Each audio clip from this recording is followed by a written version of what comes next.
Municipal కార్యాలయాన్ని పరిశీలించిన అదనపు కలెక్టర్ నిర్మల్ జిల్లా ఖానాపూర్లో 4వ తేదీ రోజున జరగనున్న మున్సిపల్ చైర్మన్ వైస్ చైర్మన్ ఎన్నికల కొరకు అన్ని ఏర్పాట్లను పూర్తి చేయాలని, ఎన్నికలు ప్రశాంతంగా పారదర్శకంగా నిర్వహించాలని, ఎన్నికైన కౌన్సిలర్లకు పార్టీల వారీగా సీటింగ్ ఏర్పాటు చేసి త్రాగునీరు అందించాలని, పోలీస్ బందోబస్తు ఏర్పాటు చేయాలని, ఎన్నికలు సజావుగా జరిగే విధంగా చూడాలని ఖానాపూర్ మున్సిపల్ కమిషనర్కు సిబ్బందికి పలు సూచనలు ఇచ్చిన జిల్లా స్థానిక సంస్థల అదనపు కలెక్టర్ వెంకటేశ్వర్లు.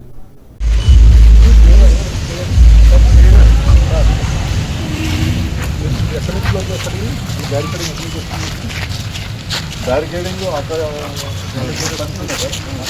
క్లోజ్ చేస్తాం, అక్కడ ముందర క్లోజ్ చేస్తాం, ఇక్కడ ఇటు మళ్ళీ ఇటువైపు కూడా సేమ్ క్లోజ్ చేస్తాం. ఇదంతా స్టెరైల్ చేస్తాం, ట్రాఫిక్ డైవర్ట్ చేస్తాం. అక్కడ చేసేస్తే వీళ్ళు ఎవరు రాదు. ఇక్కడ మనకు మార్కెటింగ్ పెట్టేసి ఇక్కడ సిఐ రంగ ఆఫీసర్ ఉంటుంది, ఎస్ఐ ఉంటుంది, ప్లస్ ఒక పర్సెంటేజ్ పోసుకుంటారు. ఎవరికి రెప్యుటేషన్ క్యాండిడేట్ ఏదైనా చేస్తారు. ఓన్లీ మనకు అందులో వెహికల్స్ క్యాండిడేట్ ఉంటుంది, లోపలికి బండి ఏమైనా చేస్తాం. వెహికల్ ఎక్కడ వరకు వస్తుంది? ఇక్కడ వరకు వస్తుంది. ఇక్కడ వరకు వచ్చి ఇక్కడ దిగేసి చుట్టూ చేస్తాం.